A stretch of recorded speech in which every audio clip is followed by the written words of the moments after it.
Hello everyone! I'm Roan Salis Capistrano of 1 Million Club. In this video, i-share ko sa inyo kung paano nga ba mag-budget. First, kailangan ilista mo yung mga gastos mo. Ito yung estimate or projection mo ng mga gastusin. Para mas maintindihan nyo, magbibigay ako ng halimbawa. Ito yung total estimated expenses mo per month. Halimbawa, ang rent nyo sa bahay is 5,000 a month. Sa utilities, ito yung bill nyo sa ilaw at tubig, 1,200. Kung ikaw ay empleyado, transportation mo halimbawa is 100 pesos per day times 22 days, total is 2,200. Gasto sa food is nilagay kong 300 pesos per day, total of 9,000 a month.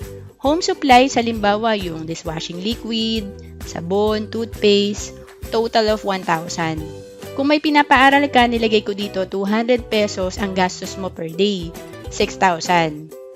Total estimated expense per month, 24,400. Kung ang sweldo mo kada buwan ay nasa 25,000 a month, ang advantage pag naglista ka ng estimated expense, at least malalaman mo kung kasya ba kinikita mo kada buwan.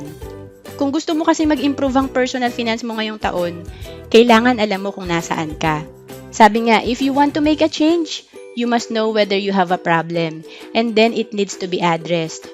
No one knows it better than you and your family, and you must have the courage to acknowledge it and change it.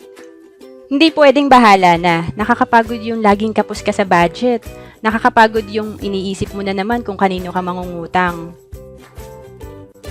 Second, after mo malista yung estimated expense, kailangan malaman mo naman yung actual.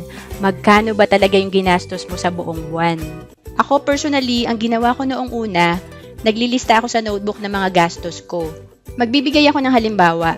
Halimbawa, lumabas ako. Every time na may nilalabas akong pera, ililista ko yan. Groceries, 1,500.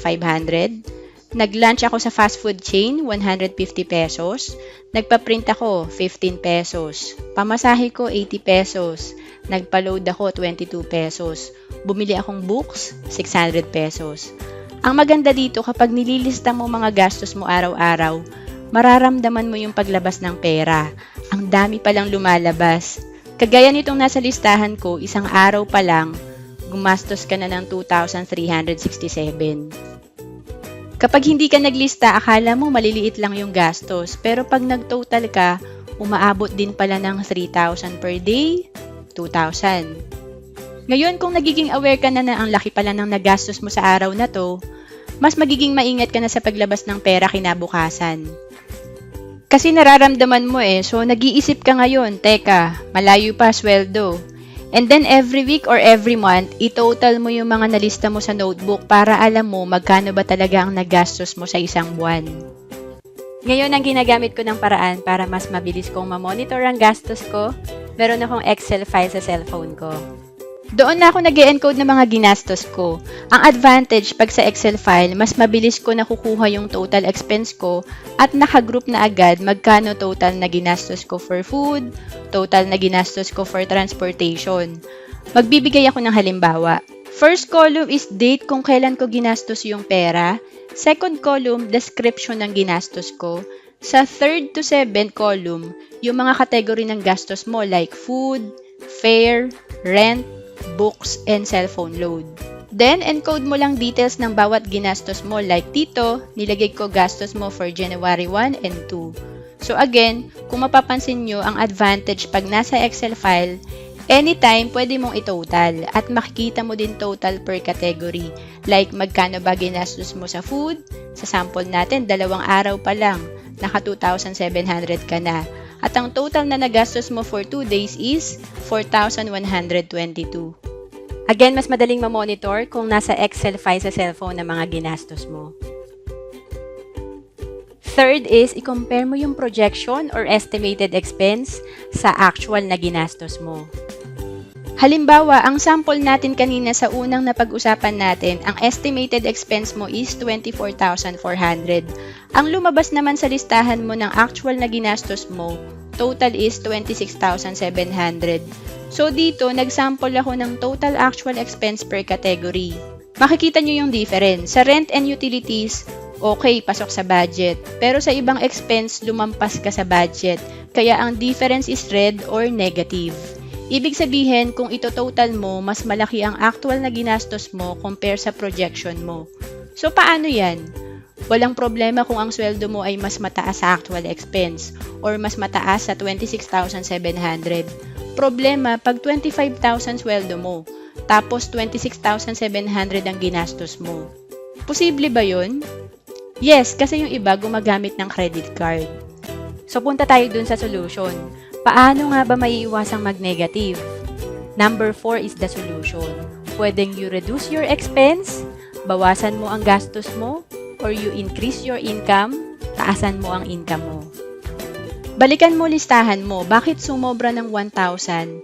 Kasi mas napadalas lunch out mo, kaya lumaki expense mo sa food. Pero for me, hindi solusyon na lagi ka lang magtipid. Dapat pataasin mo rin ang income mo. Improve your skill, mas marami kang alam at kayang gawin, mas lalaki ang income mo. Halimbawa, ngayon usong-uso ang online career. Pwede mong aralin at subukan. Kung wala ka pang idea sa online, pwede mong i-check ang link below para malaman mo ang IMG business na ginagawa ko. Mas malaki income mo, mas mabilis mag-i-improve ang personal finance mo. Dahil bukod sa mas madaling mag-budget, mas malaki ang maiipon mo at mai-invest. To summarize what we have discussed in this video, paano mag-budget? First, ilista mo ang estimated expense mo. Second, ilista mo ang actual expense mo, pwedeng sa notebook or Excel file. Third, i-compare mo estimated at actual expense mo. And fourth, ang solusyon is either bawasan mo expense mo or pataasin mo income mo. Or you do both. Maliit man kinikita mo or malaki, importante na alam mo kung anong nangyayari sa pera mo. Kasi ang pera, pinaghirapan mo yan. Kaya huwag kang papayag na iba ang makinabang. Maging maingat ka sa paggastos kasi ang pera ay pwedeng magtrabaho sa'yo. Hindi magtatrabaho sa'yo ang pera kung lagi lang tong dumadaan sa kamay mo. Again, I'm Roan Salis Capistrano. Sana marami kayong natutunan sa video na to. At sana ngayong taon, mas maraming Pinoy ang matutong mag-ipon at mag-invest. At dahil naka 10,000 subscribers na ako, meron akong 3 budget envelope na ipamimigay. Para sa mga gustong sumali, subscribe to my channel, share this video, and register. To register, check the link below or go to bit.ly/JMC registration.